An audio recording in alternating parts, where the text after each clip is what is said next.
Welcome everybody to this new GigaOm webinar. Today we will talk about data management and secure data storage for the enterprise. I'm Enrico Signoretti, IT analyst for GigaOm Research, and today joining me we have Jonathan Halstuch, CTO and co-founder of RackTop Systems. Jonathan is the Chief Technology Officer of RackTop and also one of the co-founders. He's a graduate of Georgia Tech and also a bachelor degree in computer engineering, as well as a master's degree in engineering and technology management at George Washington University.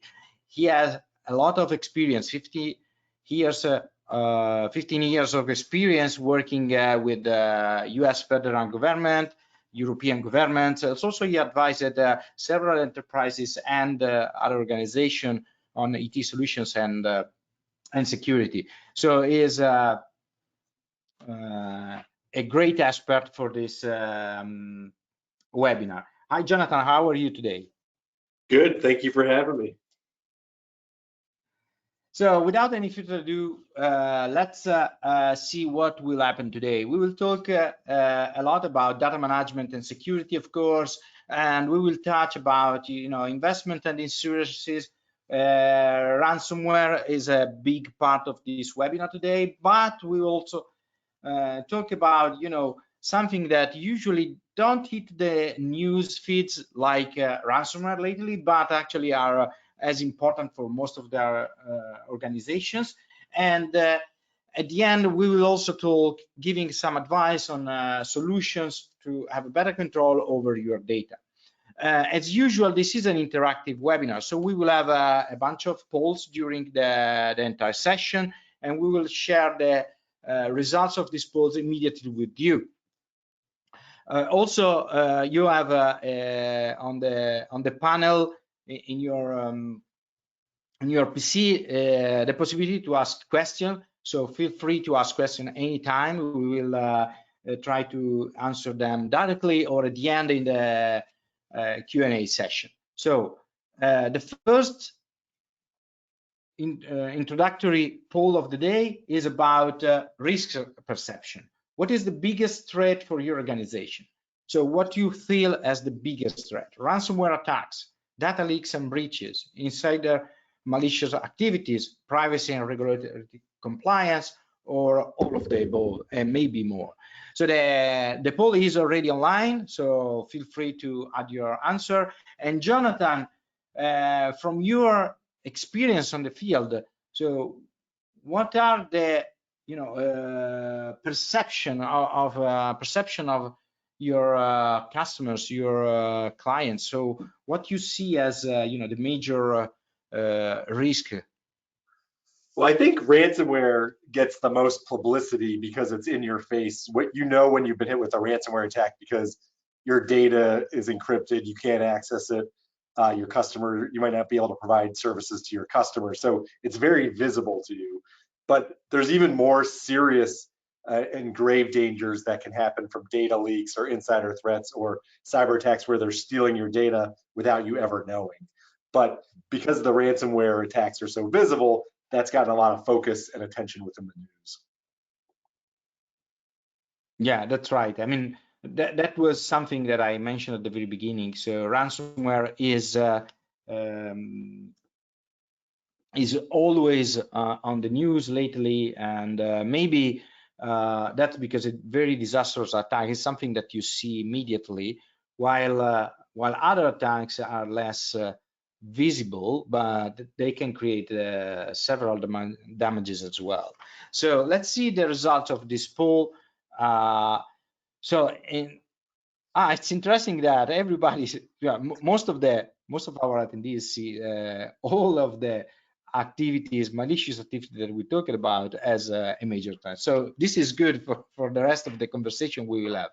Okay, let's go on with the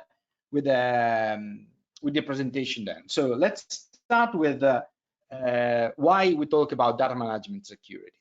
There are a couple of important things that most people I think underestimate, because when we talk about security, we always talk about infrastructure, so not getting in the infrastructure, so firewalls or any sort of technique to disable access to your infrastructure, or even applications. So you try to get the best control over application access, but actually everybody wants your data. The hackers, even the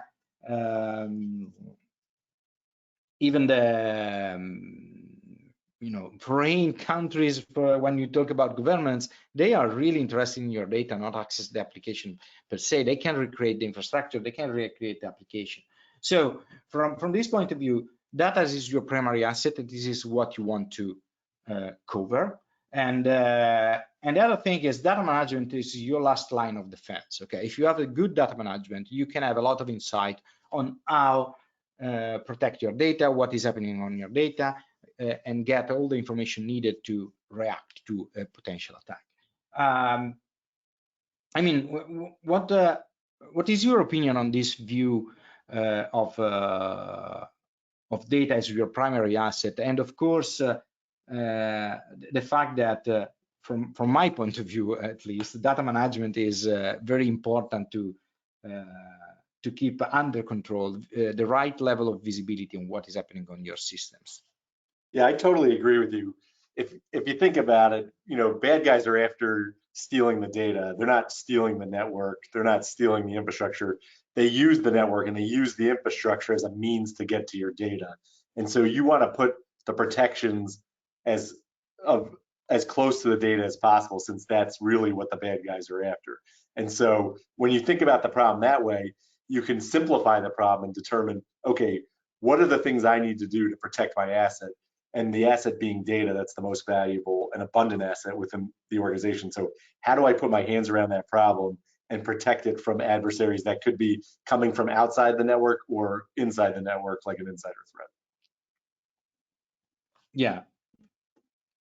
So this is a graphic that I use very often in my presentations, and it comes from the data management report that I wrote last year. I think that data management is an ongoing process, so it's not something that you take as an option to once and you can get all the information that you need to manage your data.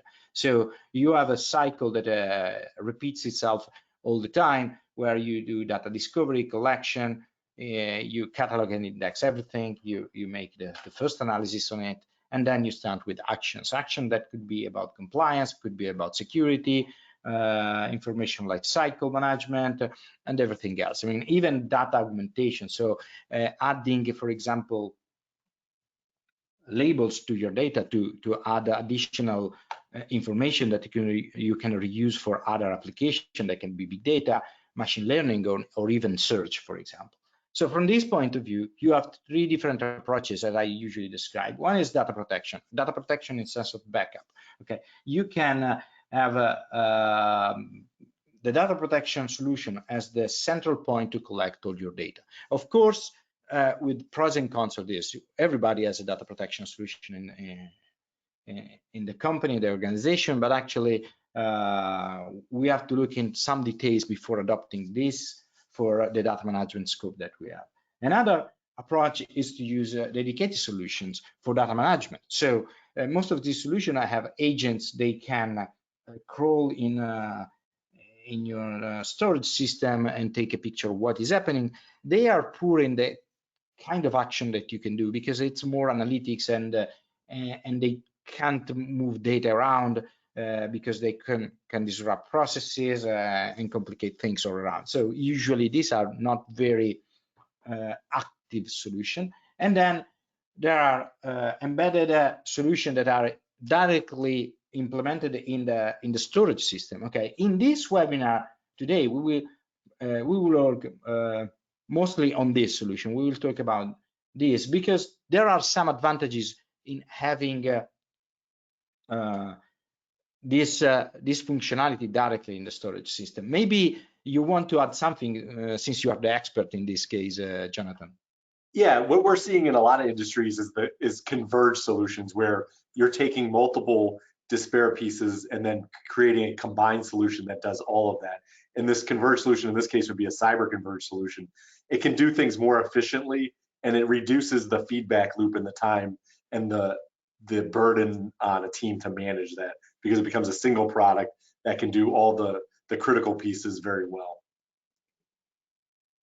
Okay, and we will go deeper around this concept later in the webinar, especially when we talk about doing it quickly and doing it in a different way, so more deeply than other solution. Another picture that comes from my write-ups is this one. So everything is connected. It's not only security. When we touch security, we also touch infrastructure cost or compliance and everything else. Okay, and of course, when you make an improvement to one of these, especially, for example, you mentioned dark and orphaned data, for example, if you touch one of these and you discover your orphaned data, you can understand if you can do something about it, especially from the security point of view, the compliance point of view, and so on. So let's analyze all this thing, and the first thing that you want is to have a better control over your data. Okay, no matter the solution you are using, the first thing is always to have better control on the data. The other thing is that you want instant alarms and feedbacks. Okay, and this is very important. I mean, especially now, you want to be there when something happens. You want to be reported immediately, and you want to take actions immediately. You don't want to wait too much. You want to discover that the attack has already done all the damages, and you can't interact with your system anymore. And then you want to have better access control. Okay, so everything is in there, and you want to be sure that you have control on the users, on the application that are accessing the data, what they are doing, why they are doing it, and so on. And last but not least, you want better insight. Okay, to have better insight, I mean better analytics, better understanding of all the processes, what is happening, when, and you want to report this stuff to not only to technical people in your organization, but also to the CEO of your company, for example, and you want something that is readable and is understandable. I mean, I sort of described some of the benefits of having an integrated solution. Maybe I missed something here, or maybe you want to add something here, Jonathan? Yeah, I think what it comes down to is to solve the problem and protect your data, you have to know where your data is. So you have to have an understanding of where the data is and who has access to it. So that visibility is very important.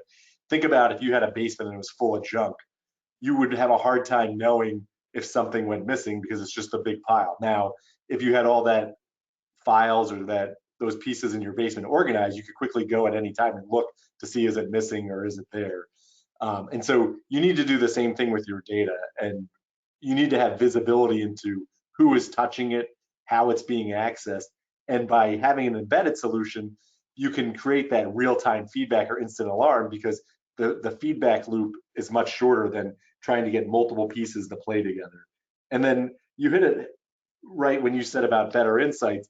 Now that cyber attacks are becoming more prevalent, especially in the private sector, the CEOs and the C-suite team is going to have an understanding of what the organization is doing to protect the data and what's happened, and if there is an event, what happened and what was done to remediate it, and how they're going to protect against that event in the future. So that reporting needs to be something that's readable to an executive that's not an IT expert, and so that they can understand and endorse it. And that's a change from where we were before. And we've seen this with other types of regulations, as things like more compliance around GDPR and privacy or SOX has become part of the conversation.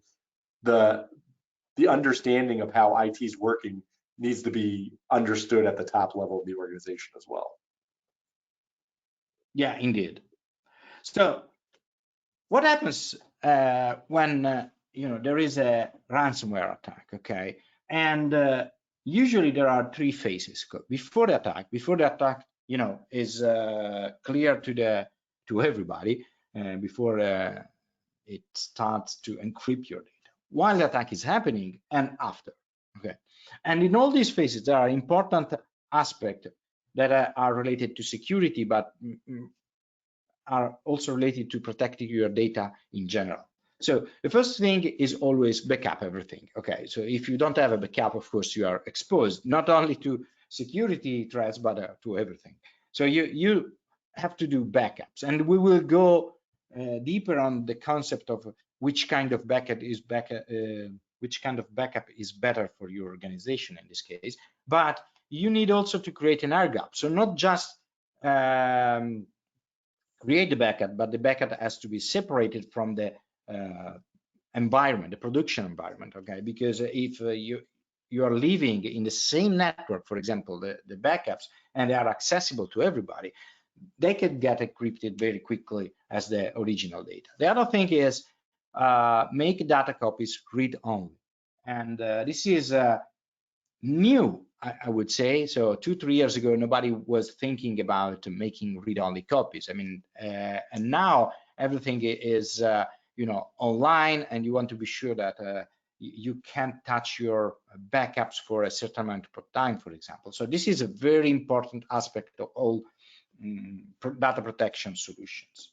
And while the attack is happening, you want to analyze data access patterns. You want to analyze what is happening, where the malicious code is and what is doing, and how to isolate and remove the source of this attack. Okay, so you want to understand where it comes from, close all the potential holes in your network and everything, stop the attack. And then there is an after. Okay, of course you want to recover your data.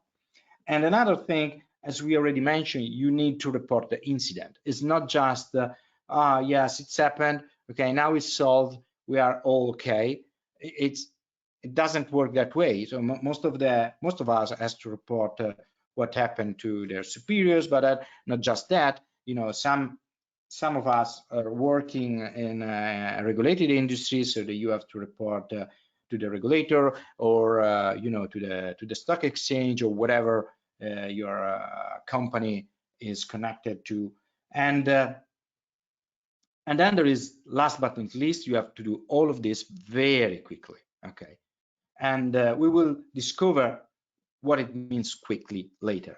But actually, I don't know, I described this process, Jonathan, from the outside, from the storage perspective. Okay, maybe you can give us a little bit more nuances here, or give again some of the things that you see from the field.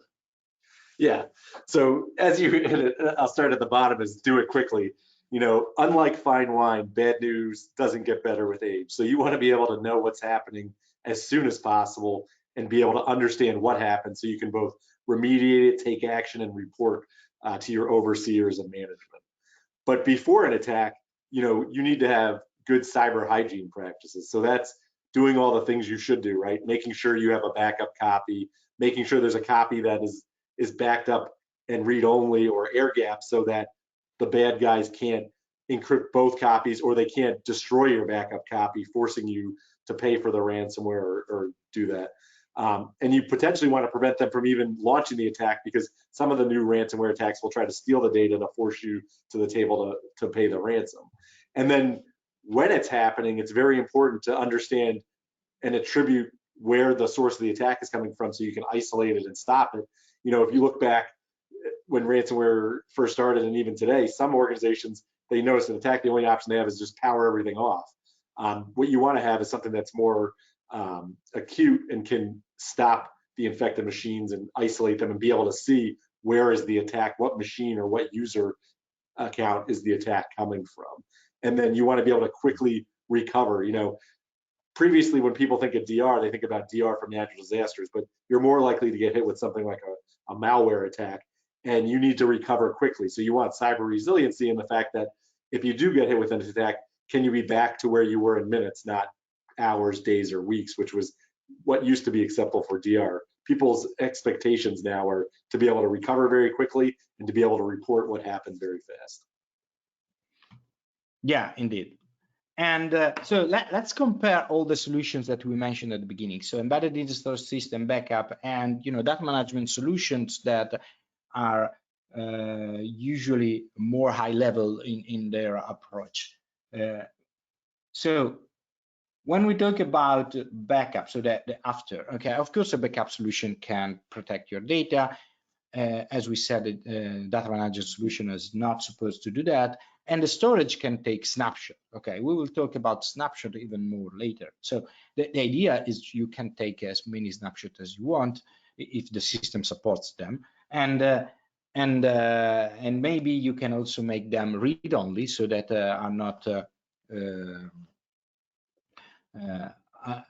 you can change them. You can change the data in that. The other thing is the backup system can analyze access pattern. Yes, it can analyze and help you to remove the source of the attack.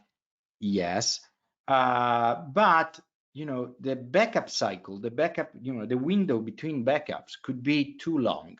Okay, I mean, if you have a backup job every day, okay, you can take a picture today of what happened and tomorrow, and it's a long time to analyze a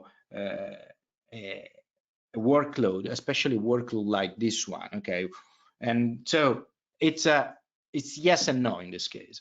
Again, these data management solutions are very good at what they do, but actually also in this case they are related to a lot of external factors, including again agents, including the fact that they are not designed to protect your data, and they are not they can take action very quickly. On the other hand, we have the storage system, where again analyzing the partner is in some cases in real time, so you can see who is connected to the system. You can see which of your file shares are attacked at the moment, etc., etc. So you have better visibility on real time of what is happening. And again, in the end, just because this backup window could be 24 hours in some cases, sometimes even more, you can't do it quickly.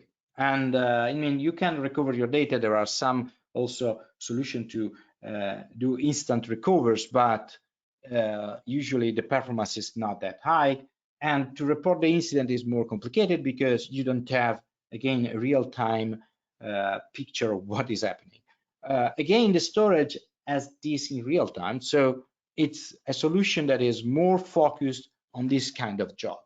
And of course, maybe there is some bias here, but actually you, Jonathan, can give us again some additional information. Okay, why the storage system having embedded the analytics and some of this data protection functionalities directly in the system can make a difference in this kind of attacks.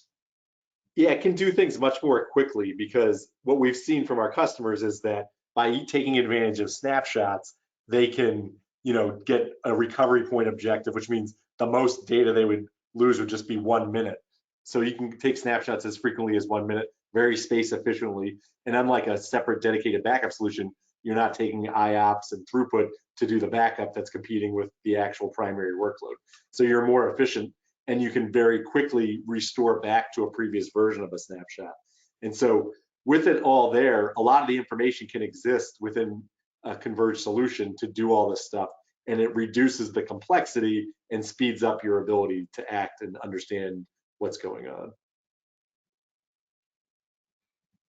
I totally understand what you're saying here, and in fact, I agree that if your major concern is to protect your data against a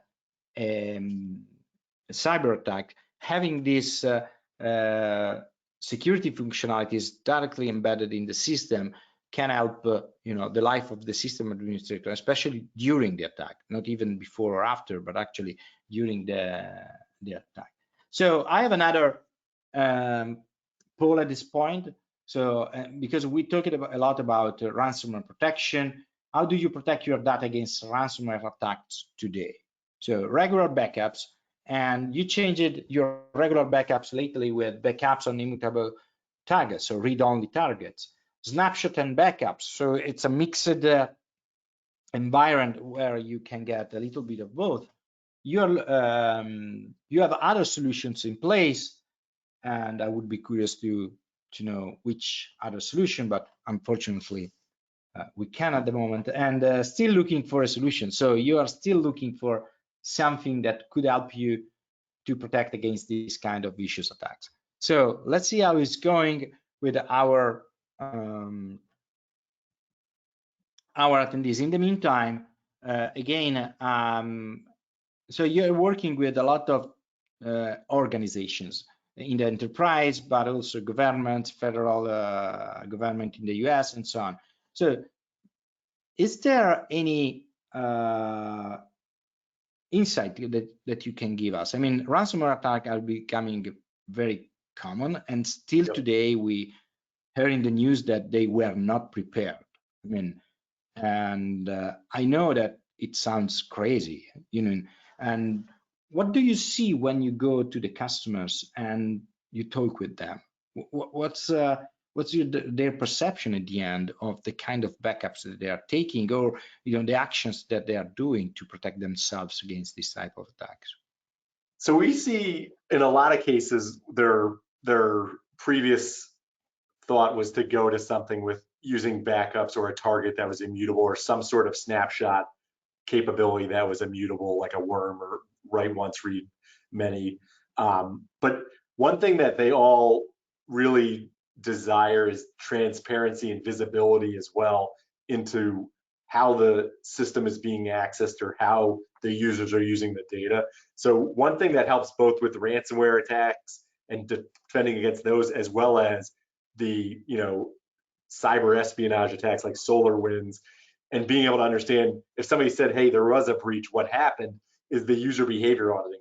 Being able to look back over any period of time and seeing what user accessed what files and from what machine.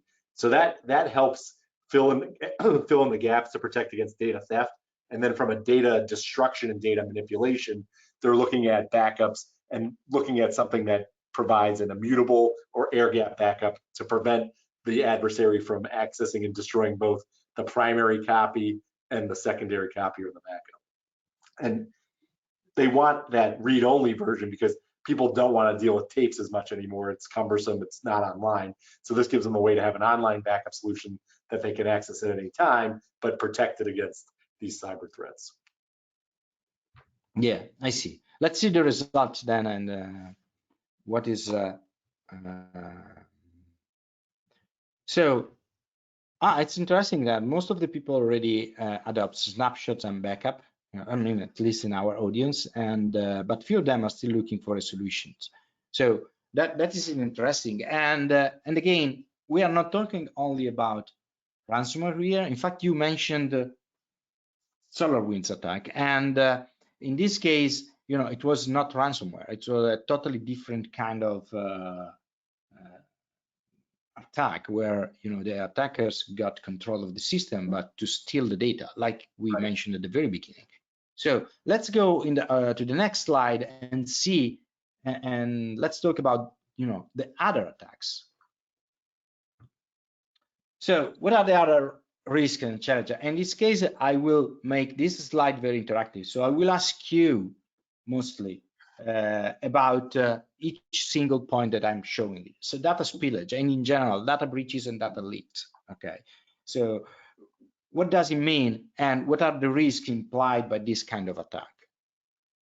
So data spillage is when you have potentially data going into an area that it shouldn't have gone to. So somebody either intentionally or unintentionally moves maybe a sensitive or private file from one directory to another directory, or they forwarded an email and it's exposed the people that shouldn't have access to it. In a network attached storage environment, being able to see the permissions and access controls against that and being able to detect it with things like metadata tags would allow you to detect the data spillage and then remediate it, and also report through user behavior auditing if anyone accessed that data. So if it was overexposed, then you can look at the people who accessed that file to see if any of them shouldn't have accessed it and report and take appropriate action to remediate it.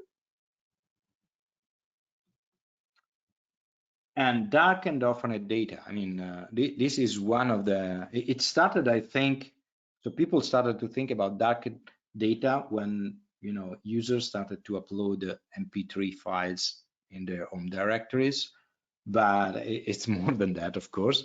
So what you can say about dark and orphaned data in the, you know, organizations in general? Yeah, so dark or orphaned data is data that basically you don't have access to anymore, so no one has access to it, or it's sitting around and it's stale and nobody's accessing it. So there's two ways to attack this problem. One is through reviewing the access controls and permissions to the folders and data sets. So if you determine that there's a folder or data set out there that nobody has access to, maybe the people that did have access to it have all left, you have all this data that's kind of stranded. And that could be bad for a couple of reasons. One, it may have business value that nobody's able to derive from it because they can't access it. So you want to be reviewing that you don't have any data that is just sitting there taking up space and inaccessible by anyone. On the other side of that, you want to make sure that you don't have stale data. Maybe you have data that's been sitting around, it's accessible, but nobody's accessed it in 90 days or 120 days or years. That's bad because it may be sensitive data that an attacker could get access to. So if it doesn't need to be accessible, you want to lock that down and make it inaccessible or remove it if it's no longer needed. You'll save money because you're not taking up extra space, and you'll also risk it being stolen and reduce your attack vector. Compliance. This is a problem, especially here in Europe, but now also in the US, there are, you know, a lot of regulations like GDPR or inspired by GDPR in some way, and it's very hard to, you know, to give to the rest of your organization, but even to external controllers or regulators the necessary information to see if you are compliant or not. So what a storage system can do around compliance, for example? Yeah, so when it comes to compliance, there's a lot of things that the data storage system's responsible for. So in a lot of these compliance regimes, you mentioned like GDPR, the states are adopting similar privacy, and then there's compliance regimes around healthcare like HIPAA, there's regulatory finance and SOX. And so, but all of those compliance regimes all are very similar, and they all focus on kind of risk management framework and the same concepts. And when it comes to data storage, a lot of it has to do with encryption. So you need to make sure the data is encrypted at rest and in flight.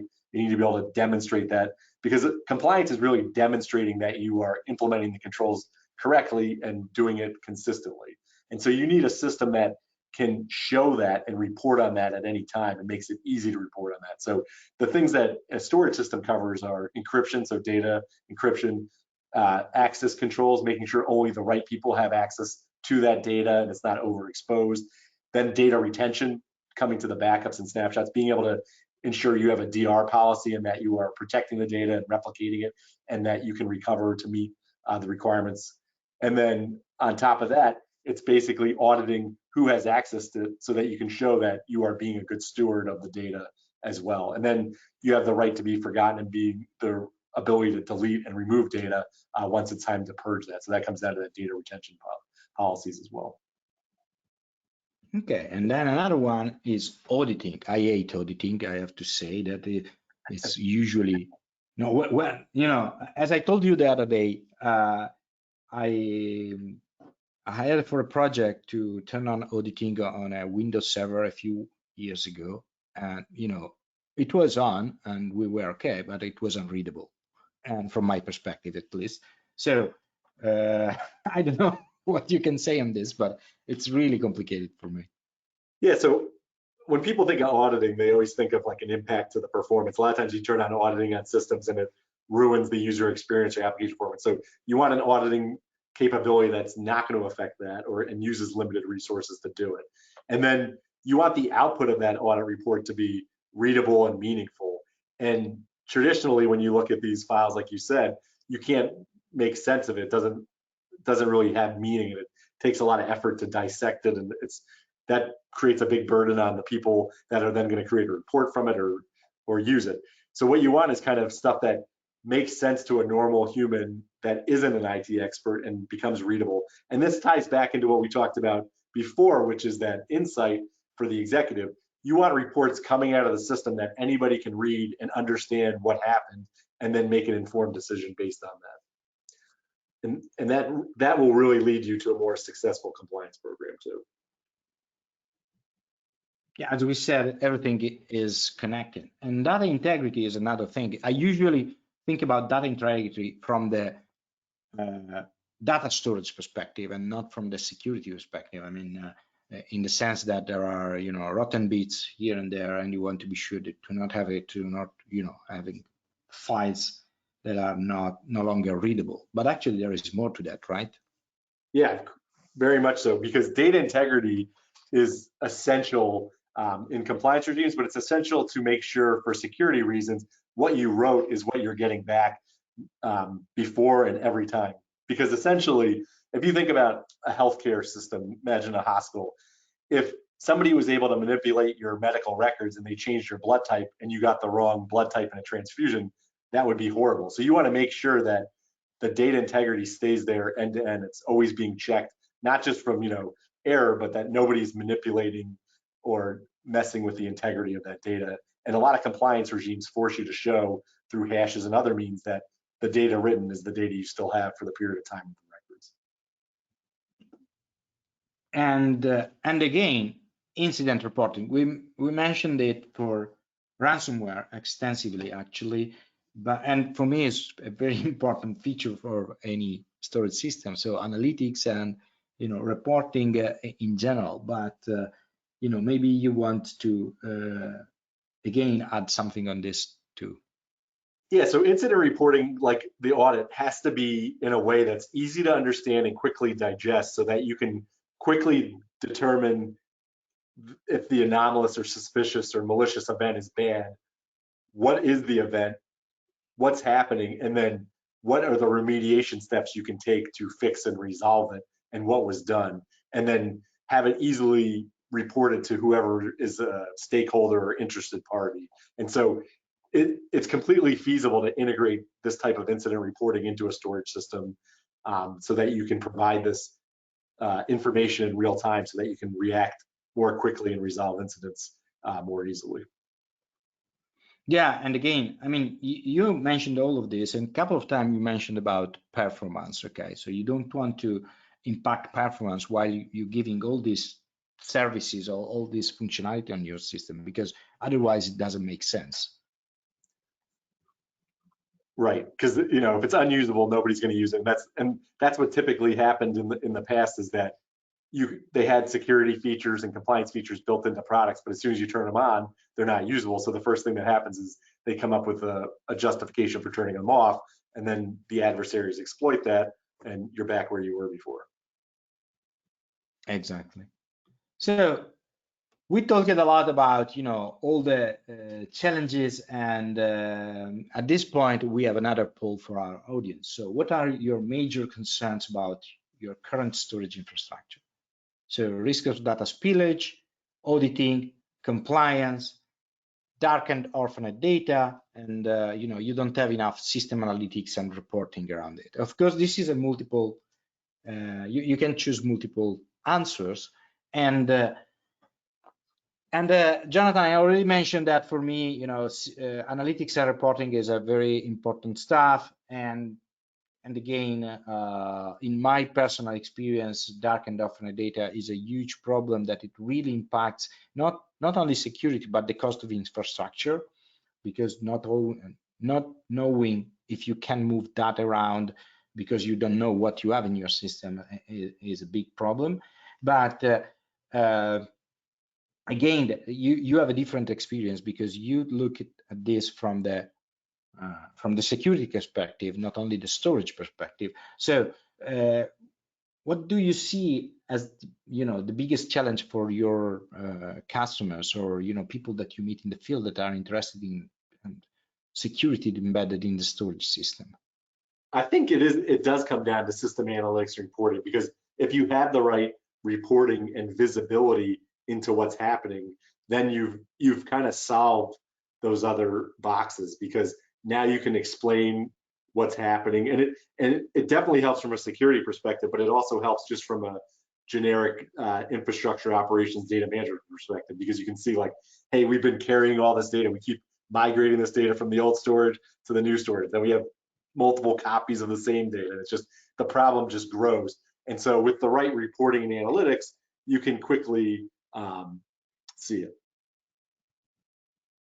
Yeah, see it. So, well, now there are, in our audience, we found that most of the people are interested in, in compliance, darkened offline data, risk of data spillage. Only some of them said system analytics, and I don't know. I mean, I'm as usual. It always depends on what you intend with system analytics and how deep you can go with data. And yeah, but I understand that we are talking about actual risks every day, and maybe these other risks are what they see as the most challenging for them. So we got a lot of questions for our audience, and in the next section we are going to answer some of them, probably not all of them, because there is a risk that we will be at the end of the hour before finishing. But so let's start and see. Can Snapshot provide the same level of protection of backup solutions? This is a tough question. I mean, they protect different things, and of course there are different methodologies. But maybe I can take you here, Jonathan, as you have a system that does a snapshot to do this kind of protection. So maybe you can give me your opinion from how you implement this functionality for your customers. Yeah, so with our snapshots in our solution, the snapshots are immutable and not accessible. And so they act as a very good backup where you can have very quick, very space efficient versions of the data in the file. So you can, in many cases, allow users to restore individual files on their own to go back to previous versions of those files. And it also protects you in cases of like ransomware. So in a lot of situations, snapshots can be a very effective and secure means to protect your data. And most of the time, you won't need to go to a second site to get copies of your data. You'll be able to restore the file directly from the primary storage system itself, which means it can be done very quickly, and you can restore whole data sets or file systems almost instantaneously. Another question that we got is, what are the frequent compliance requirements on data storage? As I said earlier during this session, there are. It really depends on the kind of regulations, but honestly, a lot of time is about as Jonathan mentioned, data has to be encrypted. You have to you have control of you need to demonstrate that you have control on the data, the access, who is accessing it, and things like that at storage level. Okay, and of course there are other functionality that are interesting around the fact that you want to know if the data is actually where it should belong in terms of application, but also where they are placed. From your perspective, that you have a broader perspective than mine from this point of view, because you mentioned a lot of regulation like HIPAA and things like that. So what are the most frequent compliance requirements, Jonathan? What I see the big categories are the permissions or access management. So ensuring you're limiting access to the data to only those people that need to know it, and being able to report on that and who has access. Then it's also about records retention and disposition. So things like snapshots or backups, how long you're keeping them, and having a second copy and making sure you're not keeping them longer than you're supposed to. It's kind of like you have to keep them at least this long but not too long. And then on top of that would be, like you mentioned, the encryption and protection of the data. And then we have another question. This is directly for you. I don't know if I can answer this one, but how does RackTop stop a ransomware attack?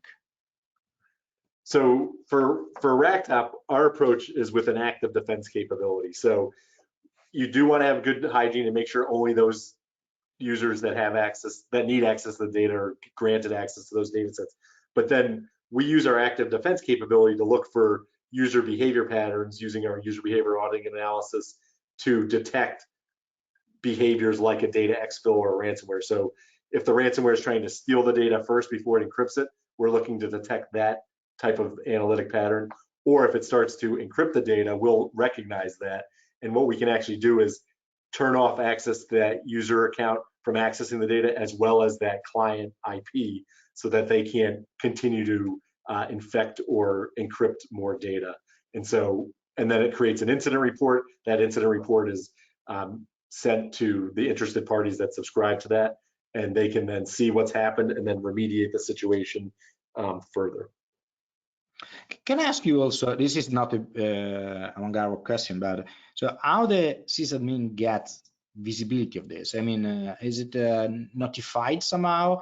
Did you get just an email, or is there any other fancy mechanism to let him know that something is happening? So we support webhooks. So basically, you can publish these messages and subscribe to them. So they could be published on something like a Slack channel. You can get an email. So it's designed to be an open type of API, so that based on your environment, you can get the message in the format that's most applicable to how your organization operates. And so we just kind of are able to publish that information, and then you can consume it in ways you want, which could be, into a SIM as well as email. There might be multiple ways that you consume those messages in an environment. I see. Interesting. So another question for you: does RackTop have a solution that will eliminate the need for using a separate backup product for our storage? Yes. So a lot of our customers are able to implement two brick stores. So they'll basically implement a primary storage system and have snapshots, and then use the snapshots and replication to replicate those snapshots securely from the primary system to the secondary system. And because the snapshots are really just change-only data, it's very efficient and can be done even over high latency, low bandwidth links. And the software we offer, Brickstore SP, can be deployed as an appliance, or it can be deployed as a virtual machine. So you can even deploy it in the cloud, or have one physical version replicate to a virtual, or a virtual instance replicate to a physical. And you can also have one system replicate to multiple other systems too, or you can have two systems replicate to each other to act as the backup for each one another. So very flexible. And there is another question. Yep. About inline security and the risk of slowing down the storage. I mean, we already discussed this, but again, does having the inline security and compliance features slow down the storage? No, and in fact, doing it as a converged solution will use less resources and is then using like a bolt-on type solution, and it's not going to slow it down as much either, because if you think about a traditional storage system or file share, and you're using it as you normally do, but then you buy a compliance package software that goes and scans the file share afterwards, that would have a greater impact on performance, because you now have to do all of the reads and writes twice, because as you write to the system, as you write to the storage, now the compliance software is reading it and scanning the ACLs to determine what happened and what changed.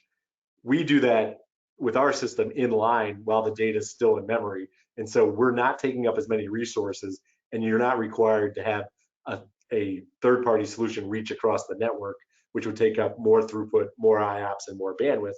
And so it's more efficient and is minimal overhead. And can allow you to use it without impacting the security, without impacting the performance or experience. There is another question about compliance and reporting. So what compliance and reporting is built into the RackTop product? So we have a lot of integrated reports built into the product, and these reports can be subscribed to, or you can export the reports, but we have reports around permissions and access management. So you can see by user or by group what they have access to, or you can look at a particular data set and see who has access to that data set. And then we have reports on snapshot frequency and policies. Also, if there's any missed snapshots, or to make sure you're meeting your minimum retention policies, you can see, maybe today the rule was 5 years, you had to retain your snapshots, and then all of a sudden a new policy comes out, you need to retain it for 7. You can review your current policies and modify anything that's falling short. And then we have encryption reports to show what volumes and data sets are encrypted as well. And that's just a sample of the most popular ones. There's definitely more than that available. Interesting. And there is a last question, and I'm really curious to this one too, because we talked about a lot of high-level features, so enterprise level features, but actually security is a problem for everybody. So what does RackTop's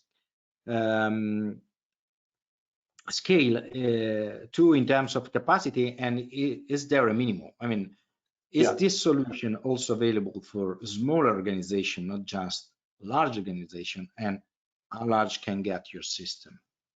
Yeah, so with the virtual machine edition, you can get 5 terabytes at a very affordable price, which is basically comparable to using a Windows or Linux file server, but you're getting all the security and compliance built in.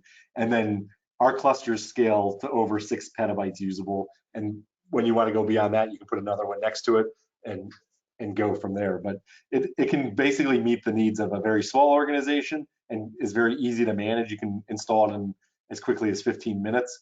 And it can scale to very large data storage system, as I mentioned, above 6 petabytes.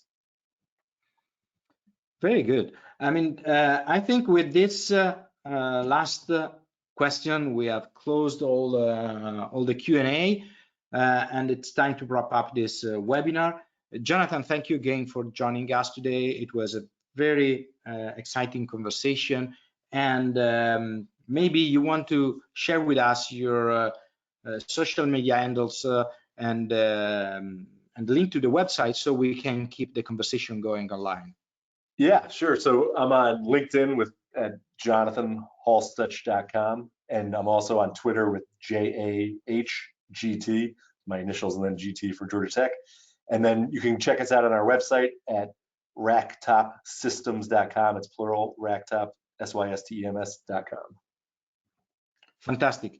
Thank you very much. Thank you very much again for the time you dedicated to us today. And bye-bye.